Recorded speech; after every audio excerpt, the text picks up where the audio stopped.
O estilo do vídeo tá um pouquinho diferente, né? É porque eu já tava indo dormir, né? Dormir não, eu já tava preparada pra dormir, né? Assim, que eu deito e demoro um tempão pra dormir. Aí eu tava vendo série e eu tô muito com essa ideia do filme na cabeça pra eu fazer vídeo, né? Eu falei, cara, eu vou falar logo, vou fazer logo esse vídeo. Eu acho que tudo que eu tô pensando suma da minha cabeça. Ontem eu vi aquele Midsommar, que é tão famoso, né? E eu me surpreendi positivamente com o filme. O terror atual eu acho que tá muito capenga, na verdade. Eu gosto de pouca coisa atual porque eu acho fraco. Mas foi um filme que eu gostei muito, pretendo rever, inclusive. E uma coisa que me chamou a atenção é a possibilidade desse filme ser encaixado numa realidade acerca, né, de não só desses assuntos de sistema que a gente conversa aqui, mas no contexto religioso e até mesmo de sociedade secreta e dos cultos misteriosos. O primeiro ponto forte no filme que tem muito a ver com essa questão mágica, espiritual e misteriosa, acho que é o fato da desgraça que perseguiu a menina, né? A pessoa, ela tem um contexto espiritual muito forte, um chamado espiritual muito forte no sentido de ter obrigação de se ligar a algum tipo de culto ou de situação, que a gente pode até incluir nisso o próprio sistema mesmo. É como se a desgraça perseguisse a pessoa como um meio de enfraquecê-la, né? De deixá-la vulnerável e mais fácil de ser captada. Vocês lembram do Cemitério Maldito? Que tem até uma hora que o personagem, eu esqueci o nome, é o velho, ele fala pro Louis, ele fala que com certeza quem gerou a desgraça inicial, né? Que foi a morte do gato e tudo mais, foi aquela energia negativa presente no cemitério dos índios que já estava meio que fazendo uma cama, digamos assim. Isso é muito verdade, né? A gente que lida com espiritualidade, com essas coisas mágicas, a gente sabe que existem essas armadilhas. No sentido, se a gente levar ou comparar essa questão do filme com esse lance do sistema, faz muito sentido sim, porque é como se algumas pessoas elas fossem meio que marcadas, né? A desgraça é uma porta de entrada, né? Não só pela questão de deixar a pessoa vulnerável, mas a desgraça gerando um desespero, ela faz com que a pessoa busque saída, né? Busque amparo. E é como se eles dessem um problema e se colocam como solução, né? Então a morte da família dessa menina entra muito nesse contexto, né? Foi uma desgraça que pode sim ter sido gerada já pela energia daquele ambiente, porque eu não sei se vocês repararam, quando ela foi recebida, a forma como as pessoas lidavam com ela era um pouco diferente. Não sei se vocês perceberam, né? Que eram mais simpáticos e tinham um cuidado, um acolhimento que não tinha com os outros membros, que eles já sabiam que seriam sacrificados. Então, assim, quando você entra numa coisa dessas, você meio que as cartas já são marcadas, entende? Então é por isso que eu falo pra vocês tomarem cuidado com essa história de compre um pacto pra você fazer parte de não sei o que lá. Pague o ritual que você vai entrar como membro, não sei das quantas, não sei aonde. Isso não existe, gente.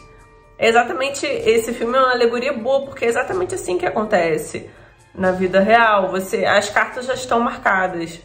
É como se você já nascesse. Você não pode comprar ou exigir uma posição para a qual você não nasceu, entende? Acho que tem até um momento em que falam assim pra ela, bem-vinda de volta, ou bem-vinda em casa, sinta-se em casa, algo assim, né? Tanto que é como se a onda daquela quantidade toda de droga, então ela foi a que reagiu de uma forma mais intensa, porque justamente ela com certeza já tinha uma questão de ancestralidade, ou eles já tinham de alguma forma escolhido ela. Ela já estava marcada para aquilo. E uma questão dentro disso, que na hora da dança, a mulher mais velha conta, né, um tanto da história, que um ser lá, essa história é até bem conhecida já, né, vamos combinar. O ser um dia chegou lá e viu as mulheres dançando, e o que você entendeu é meio que uma parte aquela da Bíblia, né? Chegou lá, olhou a mulher, se interessou pela mulher e acabou ficando ali e tal. Então, o que você entende daquilo é que, de certa forma, dessa junção desse ser com as mulheres, né, provavelmente geraram descendentes. Então, com certeza, dentro dessa questão desse filme, tem essa questão de linhagem também. Essa menina, provavelmente, na família dela, existia algum antepassado, alguém que pertencia àquilo ali. E por isso que ela reagiu bem à dança, né? Mesmo sendo uma forasteira e nunca tendo feito aquilo, você percebeu como que ela conseguiu dançar perfeitamente? Bem como ela interagiu com as coisas os afazeres, né, do lugar. Você não sabe como fazer aquilo, porque ninguém te ensinou, ninguém te preparou, mas de certa forma acaba acontecendo, né? Porque, de certo modo, provavelmente ela já fazia, né, parte dessa tal linhagem que veio desse ser aí que baixou lá pra dançar com as mulheres lá. Sobre a questão da morte dos familiares dela, bem como do estado emocional, psicológico dela, também é uma coisa que representa bastante essa questão do sistema, porque quando você entra numa coisa dessas, você tem que estar assim, frágil. Quanto mais frágil, mais detonada a pessoa tiver, isso não serve só para o sistema. A gente vê que existem outras religiões que fazem isso também, né? Você fica suscetível a ser captado, e você também fica muito mais fácil de ser influenciado, de ser manipulado. E você também vai ter uma tendência a abraçar melhor e acreditar e a amar mais aquilo que supostamente te salve. Passam por questões psicológicas e emocionais muito intensas, que é por onde elas são meio que, entre aspas, reiniciadas, né? Elas é como se você reconfigurasse elas, né? Até para essa questão da manipulação mental, você fazer isso com uma pessoa que tá sã é mais difícil, né? A cada exaustão emocional desse tipo, a cada surto, digamos assim, morre um pouco da gente, né? A pessoa meio que vai se perdendo e vai ficando mais fácil dela aceitar coisas que são absurdas, porque a dor, chega uma hora que, se você sentir muita dor, você fica meio que anestesiado, então você meio que se acostuma. Uma questão que eu achei que parece super com a realidade é o fato do cara que levou, né, que levou os amigos literalmente pro sacrifício, que levou os colegas para aquela situação lá, no sentido de traição, e a gente vê isso muito aí nesse meio, né, artístico, né, que a pessoa é amiga da outra, é super amiga da outra, mas o seu grande amigo morre por conta de uma coisa que estava pré-estabelecida, que é combinado que aquela pessoa seria de sacrifício. A pessoa morre, mas você continua cantando, você continua fazendo a sua parte na indústria, né? E ainda coloca como se aquilo fosse uma homenagem à pessoa que morreu, sabe? Isso aí eu acho um grande absurdo, que você sacrifica um colega, né, e você usufrui da bonança que vem via sacrifício, é muito doentio. Agora, uma parada engraçada, que foi aquilo que eu até botei no Instagram, né, quando passou aqueles quadros e tal, a questão do feitiço.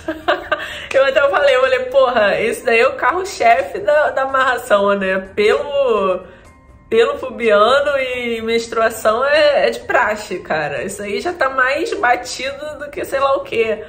Porque, sabe? E é interessante esse filme ter mostrado isso para as pessoas verem, principalmente o pessoal que é muito preconceituoso, que tem esse racismo religioso, para eles entenderem que essa questão de trabalho de amarração, de feitiçaria, ela não é uma coisa que nasceu na África, que tem a ver diretamente com candomblé e somente com candomblé, não, sabe? Essa parada é muito antiga e ela tá presente em diversas culturas.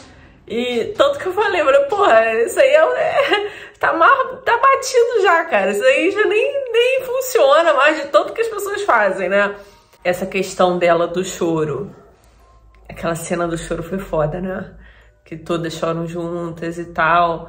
Aquilo ali, eu não acredito realmente que aquilo tenha tentado retratar como se elas estivessem simplesmente fingindo o choro. O que eu acredito que tenha acontecido?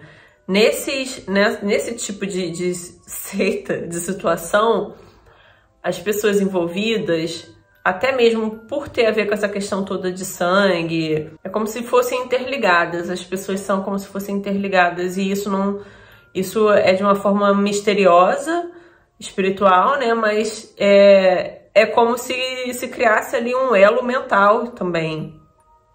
Então você meio que se torna realmente sensível às coisas que o seu irmão de seita, digamos assim, tá passando. Dependendo da condição do momento, você realmente consegue sentir a dor da pessoa. Sobre o namorado, ela ter escolhido o namorado para sacrifício, o cara ele virou um inimigo, né? Em alguns pontos dessas seitas, e a gente tá falando aqui do sistema, no caso, você nem ao menos pode deixar que um inimigo passe batido na sua frente. Você não pode pagar o mal com o bem, entende? Você não pode dar sua outra face para bater. Você tem que passar por cima da pessoa que te machucou. Isso é o esperado, até porque se uma pessoa te machucou, é porque ela também pode acabar machucando outros membros ali do grupo. Ela vai oferecer risco. Então você tem que eliminá-la de qualquer forma. Bem como muita coisa, por questão espiritual, né? Muita coisa muda na vida da pessoa, na essência da pessoa, na cabeça da pessoa. Eu vi muita gente falando que a menina tava rindo de desespero no final, né? Como se ela tivesse enlouquecido de fato. Mas não, aquilo ali pode significar que ela é como se ela tivesse voltado para casa ou encontrado a casa dela de fato, porque o ápice, né, da entrada dela, digamos assim, aconteceu finalmente. Ela deu o sacrifício que deveria, ela participou do que ela foi predestinada a fazer e agora ela realmente estava se reencontrando, né? Ela conseguiu passar bem por aquilo tudo. E saiu incólume. Eu não acredito que ela tenha ficado maluca, não. Eu acho que ela realmente ficou bem, sim, porque ela se encontrou. É aquilo, né, gente? Tem coisas que são estranhas porque a gente não faz parte. São estranhas porque não é a nossa vida. A gente não vê aquilo na nossa rotina. A gente não tá acostumado, entendeu? Julgar que a menina tava infeliz é só um ponto de vista da gente que não consegue conceber essa ideia de, né, de viver numa sociedade tão diferente. Então, acho que o terror maior de Midsommar tá se você imaginar que esse tipo de coisa realmente pode existir. Você pode, por exemplo, ser convidada para passar um fim de semana ou fazer uma viagem em algum lugar com amigos e desaparecer. Ou você pode ser chamado para um encontro com alguém e sumir, né? E fazer parte de um banquete que você nem imaginava, ao menos, que poderia existir pessoas que pudessem sacrificar outras ou pessoas que pudessem comer outras, por exemplo. Isso existe. Acho que o essa questão, se a gente junta, né, o fato da quantidade de pessoas desaparecidas, todos os dados que a gente tem sobre o fato de que existe um sistema e existem meio que regras que só de fora as pessoas podem ver que bate as coisas porque elas acontecem igual para diversas pessoas. Isso está muito exposto, não é oculto. Então, quando você começa a juntar essas informações, pode soar um pouco assombroso mesmo, né? Pode assustar. Mas, no geral, o filme é bem legal. Eu recomendo muito. É isso, gente. Por hoje é só. Beijo grande. Até a próxima.